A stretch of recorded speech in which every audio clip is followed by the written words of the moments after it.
Belanda, harapannya ketika kita buat ikan zebra itu obesitas, kalau kita berikan jati Belanda, harapannya datanya itu akan mirip dengan kondisi normal. Artinya dia bisa sembuh gitu ya, bisa menurunkan obesitasnya gitu.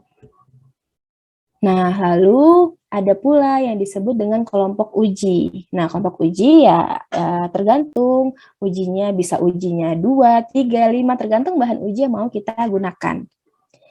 Daun jati Belanda pun misalnya, terkadang kita ada peneliti yang menggunakan daun jati Belanda berbagai macam dosis. Bisa 100, 300, 600 mg misalnya. Artinya akan ada uji 1, 2, 3 dari satu sampel yang sama. Nah, gitu. Jadi kalau untuk praktikum kali ini kita gunakan satu kelompok uji, satu bahan, satu dosis gitu. Misalnya kita mau tambah lagi nih, Bu, saya penasaran pengen menguji khasiat contoh tanaman daun pare, kayaknya dia bisa deh sebagai anti obesitas, boleh dimasukkan nih ke perlakuan. Jadi tambah uji 3 ekstrak daun pare misalnya, ya gitu. Jadi ada juga istilah, mungkin nanti kalau kalian baca-baca jurnal, ada yang menyebut kontrol sakit. Nah, jadi kontrol sakit itu sama dengan kontrol negatif, maksudnya ya. Ada orang bilang ya kontrol sakit, kontrol sehat gitu. Jadi kalau kontrol sakit adalah hewan yang dibuat sakit saja tanpa diberi obat. Artinya sama kan dengan kontrol negatif. Jadi sebenarnya nanti kalian seiring berjalannya waktu akan bisa memahami ya apakah dia masuk ke dalam kelompok kontrol apa dengan hanya melihat perlakuan apa sih yang diberikan kepada hewan coba tersebut. Ya, makanya di sini saya buat tabel yang memudahkan kalian untuk memahami ya maksud dari masing-masing kelompok. Makanya di sini saya tulis perlakuannya apa. Nah, jadi kalau di sini saya tulis pakan tinggi lemak. Oh, artinya kalau cuma pakan tinggi lemak, dia dibuat sakit nih tanpa diberi obat. Makanya dia masuk ke dalam kelompok kontrol negatif. Lalu yang di perlakuan Orlistat ya, jangan lupa meskipun di sini saya tulis hanya Orlistat, tetapi dia juga diberi perlakuan yaitu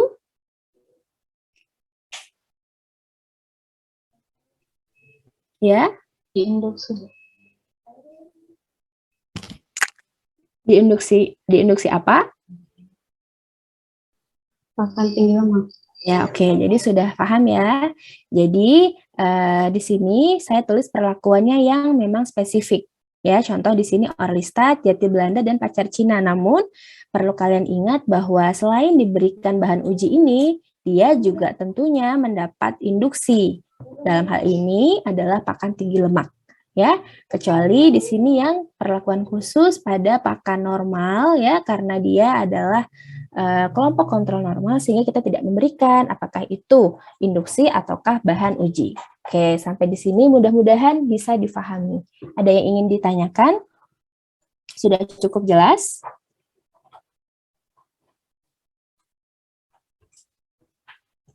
Atau masih bingung? Kalau masih bingung, bingung yang di bagian yang mana? Nanti saya coba membantu untuk menjelaskan lagi gitu.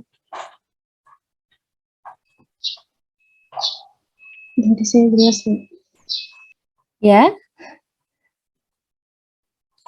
Bagaimana Salsabila? Sudah jelas?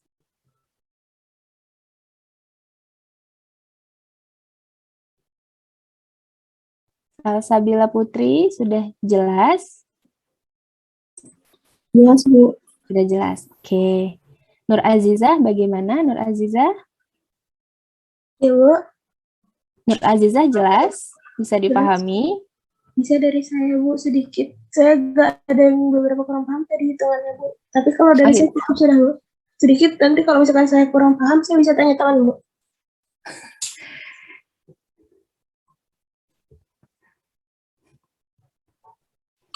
Yang kurang paham yang di mana Nur Azizah?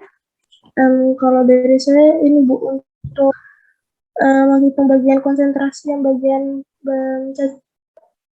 pacar Cina, Bu. Saya agak kurang masih, Bu. Kalau yang ini dulu, tadi kita kan barusan nih ngebahas tentang penjelasan masing-masing kelompok. Maksudnya itu seperti apa? Nah, yang itu yang ingin saya tanyakan. Kalau konsentrasi nanti kita bahas lagi.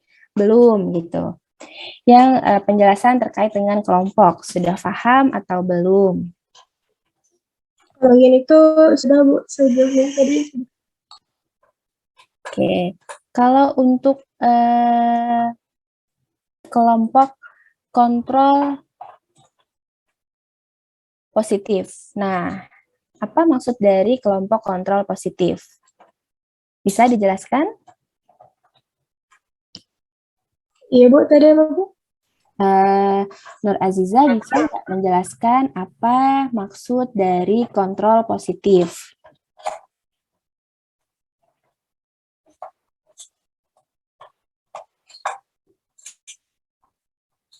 Ini ya Bu, konten positif itu metode yang sudah benar atau belumnya yang ditunjukkan dari hasil yang dilakukan.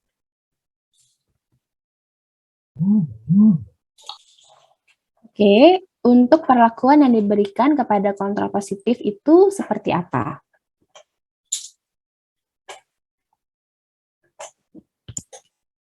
Jadi pada kontrol positif itu apa yang diberikan kepada hewan di kelompok kontrol positif?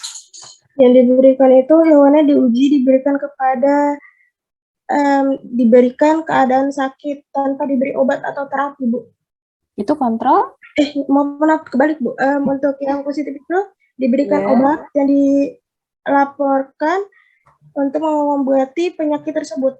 Oke, benar ya. Jadi tadi ya jangan terbalik. Jadi kalau positif diingat dia dibuat sakit lalu diberikan terapi obat yang sudah memang teruji gitu ya.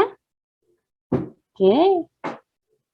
Nggak apa-apa ya Nur Aziza, saya tanya supaya Ya, lebih jelas. Oke. ya, tadi saya lagi kurang enak perut Bu, makanya saya tadi ini agak tunduk, maaf Bu. Oh iya nggak apa-apa. Lagi sakit?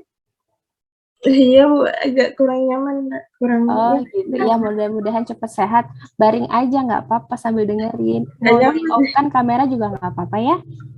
Nggak apa Bu, saya ancam aja, nggak nyaman kalau baring Bu. Oh iya oke. Terima kasih Bu. Sama-sama.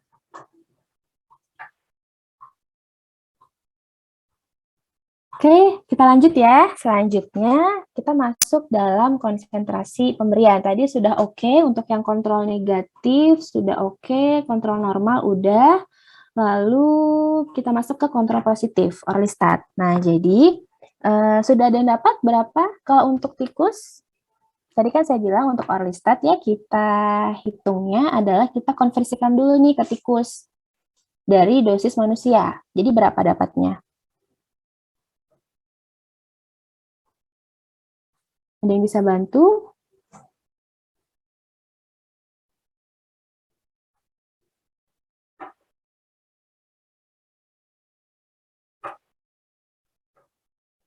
Tasya mungkin.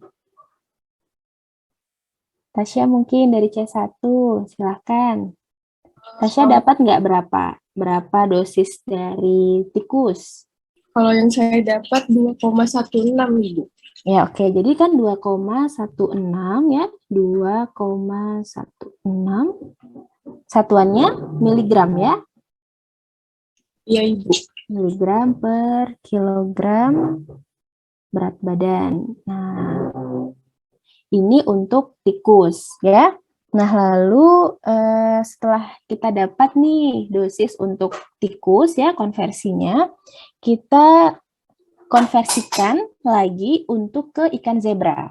Nah, jadi 2,16 mg ini adalah untuk 200 gram tikus.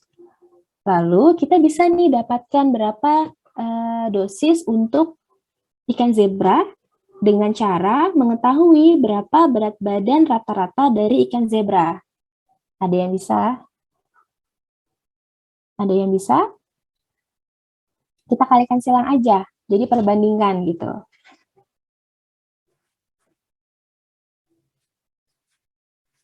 Berarti Bu 2,16 ini dikali 0,42